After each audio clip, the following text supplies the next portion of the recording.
Bismillah ar-Rahman ar-Rahim. We begin with Allah's signature, the merciful benefactor, the merciful redeemer. We also begin this discourse giving all true praises to Allah, the source creator of all. And He, in fact, is Rabbil Alameen, the creator, evolver, and sustainer of all systems of knowledge. We thank all of you for being here on this 8th day of October 2021. And it's a pleasure for me to be before you once again with the few words of Quranic encouragement that I'm choosing to bring. The title of today's discourse is Adam means not damned. Once again, Adam means not damned. Now, I'm aware that the majority of people who have read anything in Scripture concerning Adam are believing that Adam has to do with the first biological ancestor of all humans on this earth. We're going to challenge that presupposition, and we're going to bring some Quranic evidence as to the better explanation for what Adam actually represents. And I think that by the time we're finished with today's discourse, that it's going to give most of you, if not all of you, an urge to go back and restudy what you thought you already knew. So today's lecture is going to be more of a free-flowing conversation designed to help your mind to ponder. Allah asks the question in the Quran, do they not ponder deeply the Quran? Yatadabbaru. He's asking about all of us. Do we just accept the Quran based on what we hear and based on what we think we understand the first or second time that we think we've heard those words and understood those words? Or do we do some deep-rooted investigation, almost like detective work, into what Allah has established? Are we looking for the hints and the clues that a detective would look for? If we're not doing that, then we're not paying due respect to the Quran in the way that Allah suggests that we do. We must understand that the Quran was revealed in order to make corrections on previous scriptures. Not only does the Quran make corrections on previous scriptures, but it also makes corrections on popular mythology. It makes corrections on people's traditional cultural narratives. The Quran makes corrections on all knowledge that has surfaced on this earth, which has served to influence human life in the development of certain human perspectives.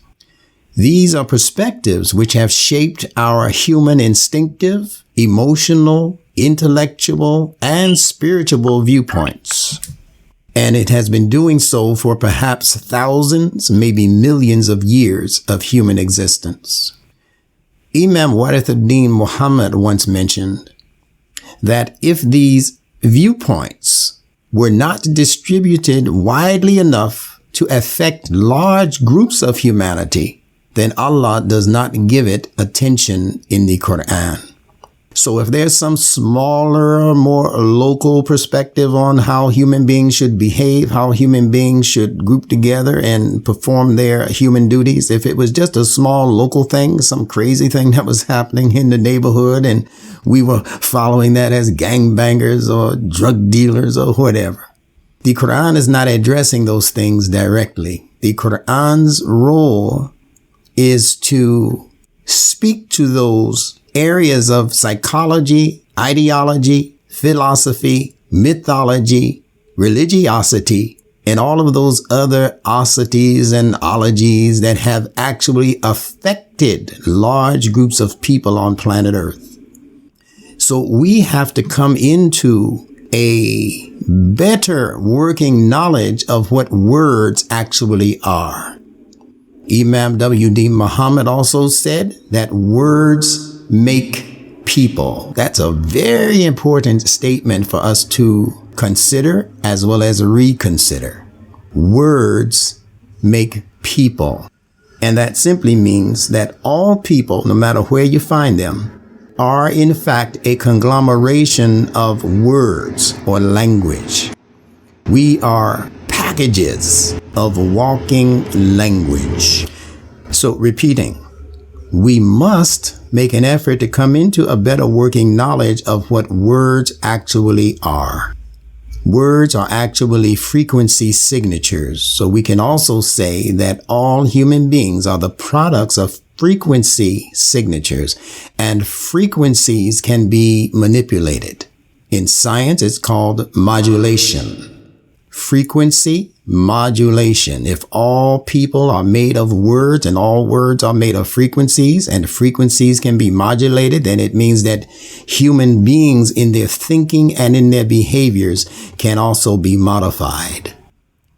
So the Quran comes with the direct words of the source creator, Allah, in order to retool the frequencies that had been left damaged, that had been left to decay, that had been left to become decadent, because an enemy spirit has gotten into the language and have designed that language so that the human being might never ever reach his and her excellence as intended by God, but so that the human being might reach a terminal point and a demise instead of a rise.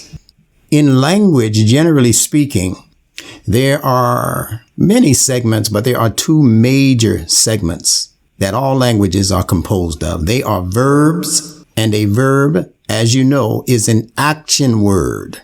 And there are nouns. And nouns, as you know, are speaking to person, place, thing, or even idea. Verbs, because they are action words, are considered by the linguists to be transitory, which means that they have a beginning and they also have an end, as all actions do. If I go to the store, that's an action. It has a beginning where I gather my possessions, my wallet, my coat, my shoes. I put them on. I grab my key. I go out of the door. If I have to get in my vehicle and go to the store, I do so. I shop and then I come back and I take my key back out and I come back in the house. I take off my coat. I take off my shoes, etc. And the verb, that action has been completed. But nouns are permanent. If I talk about the sun in the sky, I'm talking about a noun. I expect it to be there the next morning. The moon, the same thing. I expect it to wax and wane in basically the same ways that I'm used to seeing. So we get the idea. Verbs are temporary. Nouns are permanent. In the Quran, when Allah speaks about those who believe, among the believers that are Muslim, the believers that are Judaic in faith, and the believers who are Christian in faith, Allah says that on those groups shall be no fear, nor shall they grieve. But how many stop to examine the condition of the words that are used for fear and grief? We won't get into a long diatribe today. That's for you to study. Simply put, the word for fear is given as a noun. It's given a definite article, which means it's being presented as a noun. Whereas the word for grief is presented in its verbal form, which means it's a temporary act. So if we are living the kind of lives that are expressing grief day in and day out, then we're not really holding true to the meaning of grief and the possibilities for ending grief, causing grief to dissipate. Because according to this Quranic word being put in its verbal form, grief is intended to be temporary. Someone dies, we grieve, but we're not supposed to grieve forever. We're supposed to pick up and get back up and about the business of living our human lives, minus the grief. You might visit that grief again temporarily around the anniversary of that person's death or the anniversary of your divorce or whatever. You might feel a little sad, but it's not supposed to last for days and days and days. This is Quranic wisdom in the words. When Allah puts a word in one of these two forms as a verb or as a noun, He is speaking to how He wants the listener to view the object of discussion. Now, today's discussion, as you know, is concerning the word Adam. Now, notice I didn't say the name Adam. I said the word Adam. Keeping in mind that the Quran, I repeat, is intended to make particular corrections on previous scriptures. Adam in the Bible is presented as a noun, which in Hebrew is called Adamah. And Adamah means dust, but it more specifically means red earth. That Adam is a product of the red earth, whereas Adam in the Quran is written and pronounced not as a noun, but as a verb. A verb. Adam in the Quran, I repeat, is pronounced as an action word. Adam in the Quran is a behavioral disposition, not an individual. And if you look at the Arabic script, you're going to see that in every case, it's to be pronounced as Adama. A-D-A-M-A. Adama. Look it up for yourself. Don't trust me. Look it up for yourself.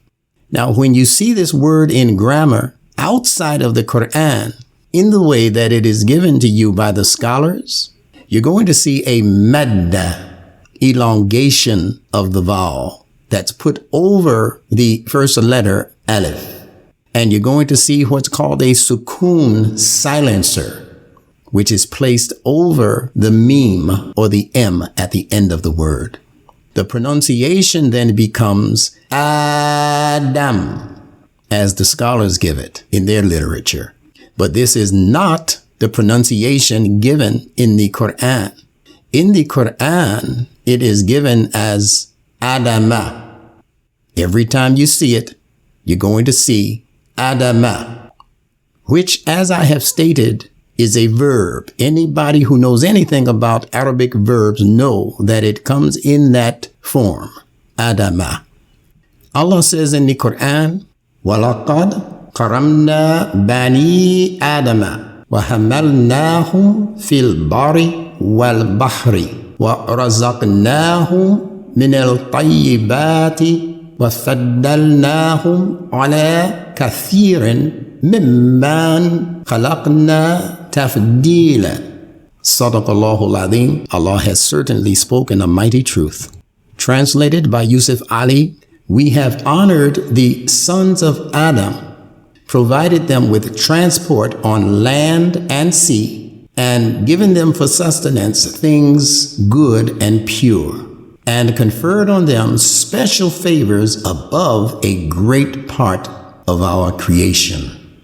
The root of the word Adama in the Quran means to mix, to season, for example, your food. It means to become familiar with.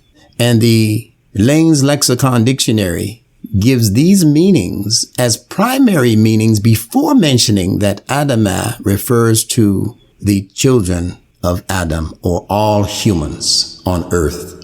What I am postulating is that the meaning for Adam as connected to the biological father of all human beings is a meaning that was adopted based on our Muslim scholars kowtowing to the meanings of rabbis and priests who were scholars that were conferred with by the Muslims out of laziness or whatever disposition. Many Muslim scholars in history have been mildly guilty of quickly referring to what these terms and these people that they believed were in the Bible, in the Torah, etc. They were very quick to confer with those religious leaders as to what words in the Quran meant that they were not familiar with. So if they saw Adam in the Quran and they heard that Adam was also in the Torah, then they would ask the rabbis, what does this mean? And the rabbis would tell them, oh, he is the biological father of all human beings in our book. And the Muslim scholars would say, well, I guess then he's the same in ours. And that was the mistake, because the Quran, I repeat for the third time, was revealed in order to make specific corrections on the language that was presented through previous scriptures that had actually been manipulated by the hands of men to mean certain things that God did not intend for those words to mean. So Allah in the Quran, he's putting those meanings back on track. But the scholars who continue to kowtow to these meanings given by the priests and by the rabbis and the other religious scholars and so forth, they continue to keep the entire world of Muslim thinking off track and out of the position of leadership in terms of scholarship.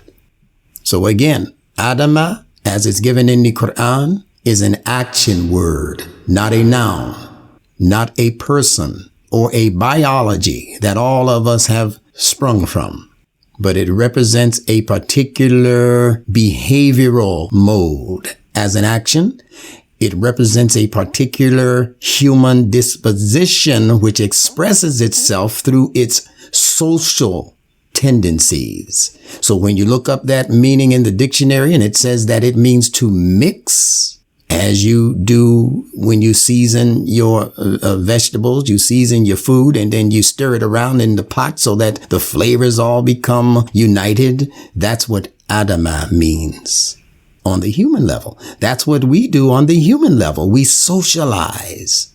We mix and mesh on the social level. So Adama is giving us better insight into the human being's social performance than just believing that we're from a physical stock of biology, tracing our genes back to a particular individual in human history. It is speaking to the social life. Wherever you see a reference to blood, you're reading about a reference to the human being's social life and social nature. That's wisdom from the pages of Imam Warithuddin Muhammad once again. So it is speaking to the social life, and social life is given in scripture, I repeat, under the symbol blood. Now we're going to get deeper into the word Adama. So pay attention and put your seatbelts on. The Quranic word for how blood distributes itself through the body to all parts of the body, that word is Dhamma, D-A-M-A, Dhamma. If I place an A in front of the word Dhamma, that word then becomes Adama, A-D-A-M-A. The word that we discussed as the verb that's given in the Quran whenever Adam is mentioned. That A that sits in front of Dhamma in linguistics is called the A privative. And it's also called the A of negation. You should Google this information as soon as this conversation has been completed today, or at some point when you're free to do so. Google the A privative or the A of negation. They're both the same thing. And what they mean is that A at the front of many, many words in Arabic, English, Hebrew, many languages, Greek, many languages use the A privative. What it does is deprive or negate the word which follows of its meaning. It takes away the meaning of the following word. In English, we have examples in the word amoral, which means not moral. Apolitical, not political. Asexual, not sexual. You get the idea. And the same is to be applied to the word Adam. It means not whatever dam means. And we know that in the world of religious scholarship, Adam is said to be the one responsible for conferring upon human beings forever and ever the idea of original sin, which means that in essence, Adam was damned from the very beginning. I'm continuing to give you wisdom from the pages of the language and logic of Imam W. Deen Muhammad. So if you're not familiar with him, you need to Google him. You need to go on YouTube and look at a few of his videos and play catch up. He left us some very important clues, hints and clues, that were meant to be further developed as ideas in this world. And he was the one who said in 1975 that Adam meant not damned. He was not cursed. He was not the progenitor of the original sin of which all other human beings after him were born into. That's a heck of a way to begin a project, to begin with a major mistake and allow that mistake to also be inherited by future generations. It's enough if that one caught the bullet. But every time a baby is born, we have to shoot at the next one and the next one, and they all have to catch that same bullet because of what the first one did. That's not justice. So the Quran comes to bring us justice through language. So Adam, I repeat, means not damned. Now, what does dama mean? I told you that it represents the blood as the blood distributes itself throughout all parts of the body. The blood distributes the nutrients, it distributes the vitamins and all of the things that we're taking in and breathing in, and it distributes it liberally and in the correct amounts throughout the entire body. All of the major organs get to feed off of this blood, but the smaller parts of the body, all of the way down to your pinky toe, also gets its share of blood. So blood, as I said earlier, represents or is symbolic of the social nature. That's from the language of Imam W.D. Muhammad. Blood equals social nature. How we socialize, how we mix and mesh, how we do what we do as people with what is called a gregarious nature in science. Gregarious simply means we like to congregate. Human beings become depressed when they're kept away from congregations of people. In the Quran, the word for that kind of congregation is jami'ah. When you go to Jumu'ah, you're practicing that nature in you to congregate. It's a natural part of a human being's essence to want to be around other human beings, to copulate with a wife or a husband, to have children and future generations, and feel good about the annual family picnic and all of that. It's a thing that's in the human nature to do that. Allah has clocked that into the human nature to appreciate the gregarious side of its behaviors. So dam means blood. They even have this word in the English language to represent a body of water that flows in particular directions. But if you don't want it to spill out of that particular frame, you create a dam.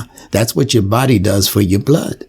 It creates a particular frame of movement, but it cannot violate and should not violate the boundaries of that movement and where that movement was intended to flow. In the Quran, as you know, there was a concern on the part of those who were calling themselves angels. There was a concern on their part when Allah was announcing the creation of what is called a Khalifa fil ard, a caretaker or a custodian in the earth. They asked the question, are you going to create one who's going to make mischief and shed the blood? You see that?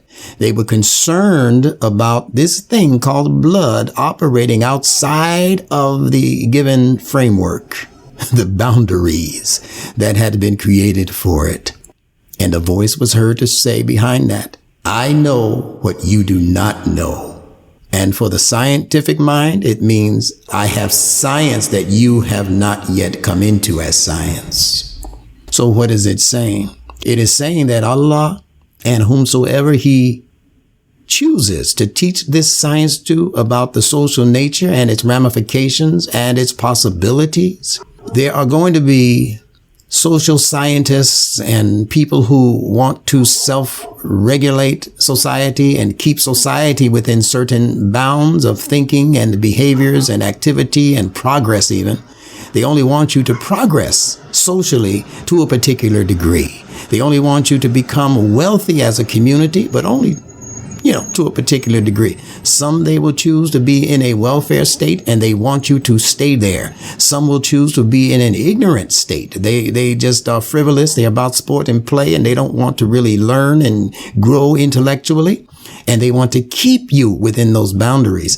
Others are going to dedicate themselves to spiritual matters. They'll become monks and nuns and they'll retreat from the common run of the mill people in society. And they want to keep you within those boundaries. But Allah is creating a Khalifa whose job is actually to break past those boundaries. And Allah himself will be in control of where that blood eventually flows. So the Khalifa's job, to a degree, is to create a particular level of bloodshed, but not physical bloodshed. It's talking about the shedding of your social nature. It's talking about the distribution of your social tendencies, your social operatives, distributing those things in a way where people outside of your particular body are able to benefit. Now we have social conspirators operating in this world. Social conspirators that are operating through the language to get us to believe certain things about ourselves as humans, beginning with the fact that we are all born in sin and iniquity, shaped by iniquity and so forth and so on. And that idea in and of itself causes the human being to have severe limitations in terms of what a human thinks is human potential. We are born to sin. That limits your potential. That limits the ability in you to scientifically investigate this creation for its greater possibilities and to apply those possibilities into our human framework, so that the human framework can become more and more excellent. But the conspirators don't want that. So the conspirators gave us the idea of our original nature being that which is not blood, meaning that which is not to be socially evolved, that which is to be only what marches to the beat of the social conspirators' drum. So it's not blood. And in reality, Adama as a verb also means that which does not operate merely as blood. What does that mean? It means that although Allah has created us with a viable social nature, the human being is not only that. If we were only the social nature, then we would all be what I call the socialists.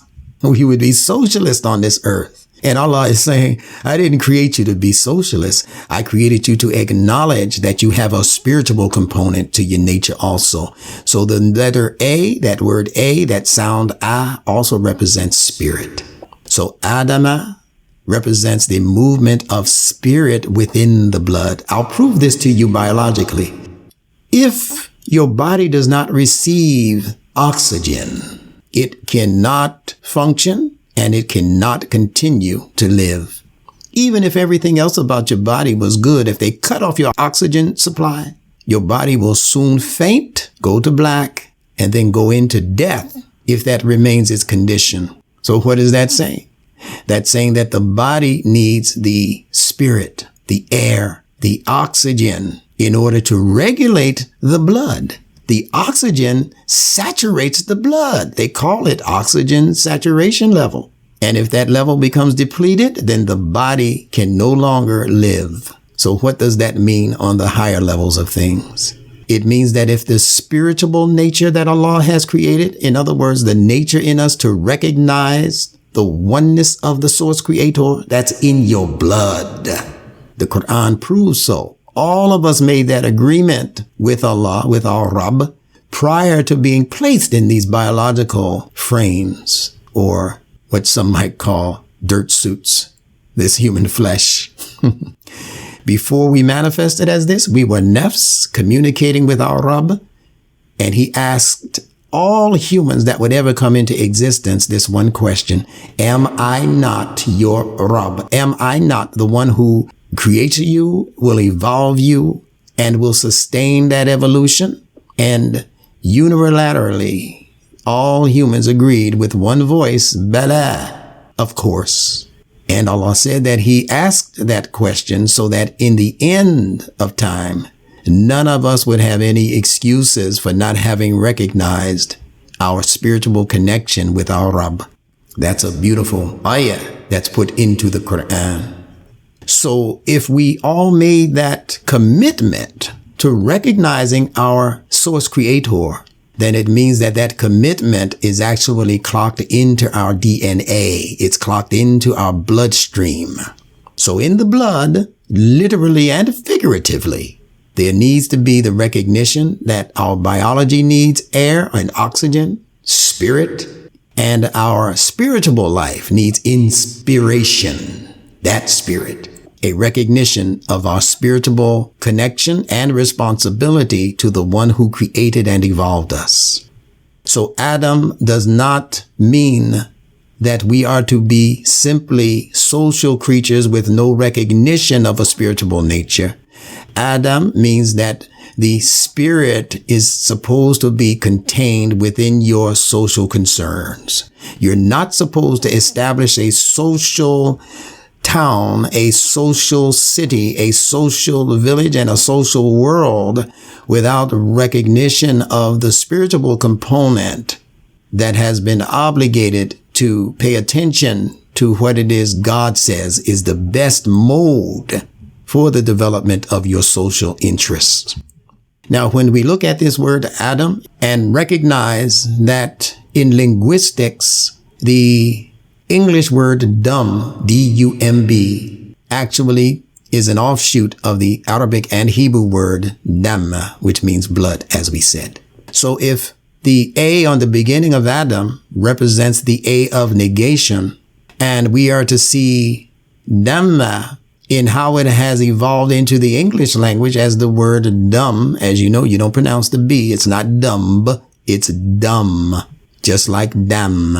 The reason the B is there is because the English letter B as a capital letter represents the profile of your human lips. When you look at the human being's lips as a profile picture, you're going to see where they got the letter B. They got it from several places on the body, beginning with the profile of the lips, but they also got it from the profile of the pregnant woman. The top semicircle of the capital B represent her breast, swollen with milk. The bottom part of that capital B represents her belly as it protrudes during pregnancy. Now, what does all of this have to do with the other? The baby, as it exists within the mother's abdomen area, is for all intents and purposes dumb. Dumb doesn't mean stupid. Dumb doesn't mean that there's no intelligence present. Dumb means that whatever you have as a potential is to be suppressed and not spoken on. You heard of the phrase playing dumb? Doesn't mean he didn't know anything. It means that he knew better than to say anything under those circumstances. So he's playing dumb. So dumb represents the inactivity of the intellect in its ability to regulate the life. So when we translate this now as Adama being not dumb, what it's saying about the human being is that the human being is not one to not express him and herself. In other words, Allah created the human being for expression. He created the human being to be a creature of impression. And then secondarily, once you become impressed, you are to become a creature who expresses what has been impressed. And that's given to us in the Quran in the two terms, teen, created from moist clay that can be impressed with your fingers. You can shape it the way you want. And Allah says he also created the human being, min salsalin, which they translate as sounding clay. Clay that has hardened to the point where if you hit it, it gives you back expression. So this is the way that we recognize Al-Quran bil-Quran, how the Quran teaches based on its own vocabulary. In reality, you really don't have to go outside of the Quran to understand the Quran. Everything that you need to understand about human life and its trials and its evolutions and its expressions, every single piece of that terminology is given to you in the locution. In other words, the way the Quran positions itself language-wise, it's given to you within those 114 surahs. You don't need any addendums. You don't need any excess, any extracurricular. You don't need anything brought to you by man in order to fully understand what Allah calls the book that is fully detailed.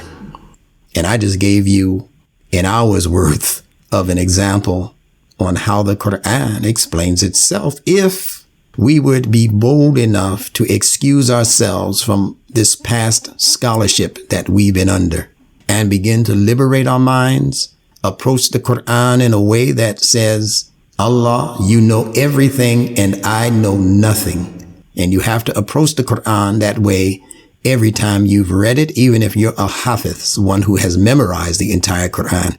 Still, when you read the Quran, recite the Quran, attempt to memorize portions of the Quran, go into it the very next time with that same mental attitude. I don't know anything. Allah, you know everything, and I'm depending on you to be my teacher, as he says he would do in the Quran. He says, and it is Allah who is teaching all of you. However, if we don't show up to the classroom, that's the problem. The problem is not the teacher. Allah is teaching us through his fitrah. He's teaching us through his ayat of the Quran, as well as the ayat of the fitrah. And he's reinforcing what he is teaching us, just like the way in which you might see a particular car that you're interested in buying, a particular model, or you may have bought a particular car. Do you notice that you see that same make of car almost now everywhere you go? It was always out there, but you weren't paying attention. License plate numbers, you say, wow, that license plate, those 3 letters, I see them on so many cars now. It's not that they weren't there. Is that you're now consciously paying attention. And this is how Allah teaches us, through the reinforcement of things that we pay attention to. So pay attention to your human nature. Understand that Adam means not socialist. Adam means not damned or cursed to be a forever sinner. And Adam, lastly, as we've explained, means not dumb. So stop treating yourself like you were created to be dumb. I'll never learn that, man. The instructor dropped a bomb on us today. I ain't never going to be able to learn. Oh, no, you are not dumb. You are Adam. You are not dumb. You're meant to express yourself. All you have to do is pay attention. And when you do so, the social nature that will be created out of the attention you pay to that spiritual quality in you, out of the attention that you pay to Allah's word in the Quran, that spiritual nature will then be safe enough to share with those outside of your body. That's the spilling of the blood that the so-called angels were worried about, because they know that once you come into contact with the true nature of what that blood represents as a social reference, and you begin to study the blood in order to gain more insight into the social nature. What does the blood contain? How does the blood go against gravity when it gets to the bottom of the body to make its way all of the way back up to the brain? These are the hints and clues that Imam Muhammad left us in telling us that blood represents the social nature. Did you expect for him to give us everything related to the social nature? Or did you expect to go into the laboratory of words and say, now let me see where Imam Muhammad was going with this connection? What is plasma? What does that have to do with the social nature? What are these cells, these red blood cells? What does that have to do with the social nature? Have you stopped to study what red blood cells do in the body? White leukocytes. What does that have to do with my social nature? What do the white blood cells do as security guards par excellence in the body? What do they do? How does that factor in to what I am supposed to be operating as in terms of my social nature and obligations? How does the blood become poisoned? And why do I need to know that? I need to know that because I need to know how the social nature should be defended against being socially poisoned. We're being socially poisoned in this day and time like no other time that I've read about in history. And the first part of that social poisoning is in what they're calling social distancing. I know people don't like to hear me talk about this because they follow the drumbeat of the social manipulators. It doesn't mean that there's not a disease out there, but a disease out there also doesn't mean that God gave it to you. You have people right now that say the reason we're experiencing this period of unrest and ill health is because humans are sinners and God is punishing us.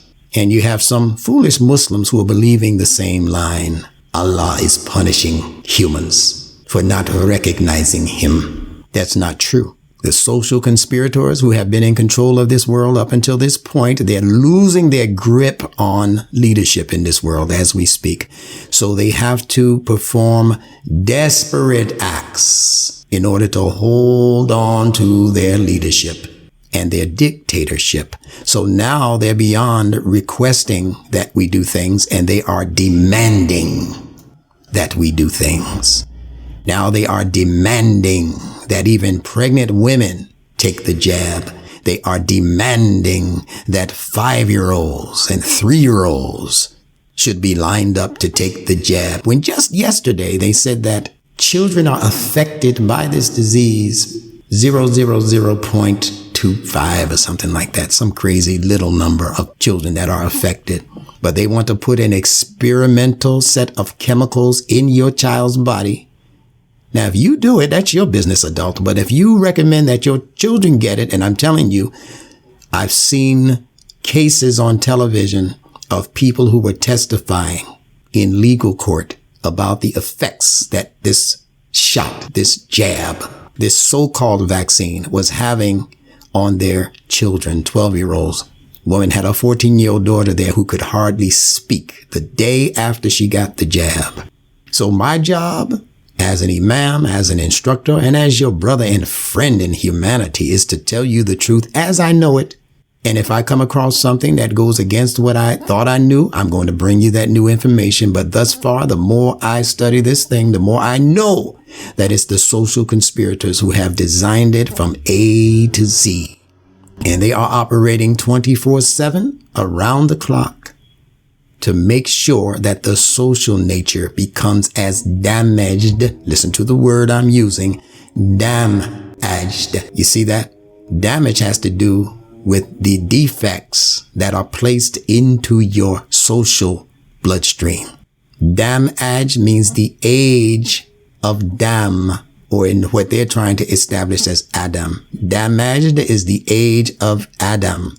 The age of Adam is the age where they get people to recognize something false, and that is that they're created in sin, shaped by iniquity, and only a few of them are going to make it into paradise anyway. So to hell with the majority of humans. And now we've reached a point where we really don't need 7 billion humans on earth. So we have to put this plan into effect that we've been sitting on for a very long time now. We have to begin a serious system of depopulation.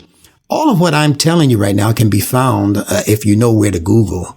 Google the Kissinger report of 1976 that had become declassified, I believe, in the 1980s, where the Kissinger report states that we need to begin slowing down the population of humans on this earth, particularly in, and these are my words, in the darker regions of the planet. Africa, parts of Asia, the islands. Those were the concentrated efforts that these manipulators set forth to diminish in terms of numbers. They began doing it in the United States through Planned Parenthood, which is an organization founded by a witch called Margaret Sanger and co-founded by Bill Gates's father, who were both eugenicists, believing in the superiority of particular races on this earth that were of European stock. Everybody else needed to either be diminished or put into a situation of servitude to the superior race on this earth. If you're not understanding what I'm saying, you're not doing enough study. You're doing too much finger popping and too much believing in the mythologies, even if you're Muslim, about what this angel did and how this one took the prophet's heart out and cleaned it and stuck it back in his chest. And we're teaching our children this foolishness when we should be teaching our children these sciences. So we're going to continue to have this conversation next time I appear. My email address, if you want to be a part of our weekly course called the University Online Learning Course, which is into its 16th semester as we speak, you can email me at cosmicquran1@gmail.com. I'm going to spell that out. COSMICQURAN 1. That's the number 1. cosmicquran@gmail.com. I am your Imam for today, Benjamin Bilal, and we add this dua to our conclusion. Rabbana atina fid dunya hassanatan wa fil akhirati hassanatan wa qina adhaban nar. And that is our Rabb, our Creator, our Evolver and Sustainer.